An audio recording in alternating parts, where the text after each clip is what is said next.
ভাই 125 সিসি সেগমেন্টের যে বাইক এটা, আপনার সামনের দিক থেকে যদি আপনি এই বাইকটা দেখেন, আপনার মনে হবে বাইকটা ইয়ামাহা MT-15, অর্থাৎ যে 150 সিসির বা 155 সিসির যে বাইকটা আছে তার মতো।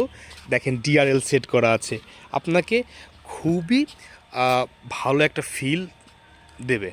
ঠিক আছে।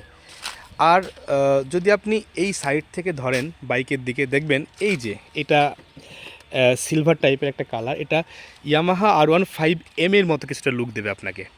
হ্যাঁ, এর মতো কিছুটা লুক দেবে আপনাকে, তো যেটা আপনাকে অন্যান্য বাইক থেকে অবশ্যই আলাদা করে তুলবে। ঠিক আছে। আর হচ্ছে আপনি এর যে সাসপেনশন প্লাস ABS প্লাস বাদবাকি সব ব্রেকিং সিস্টেমগুলো সব কিছুই মোটামুটি আপনাকে 125 সিসি সেগমেন্ট বুঝতে দেবে না, আপনাকে 150 সিসির উপরে মনে করাবে। ঠিক আছে, ধন্যবাদ।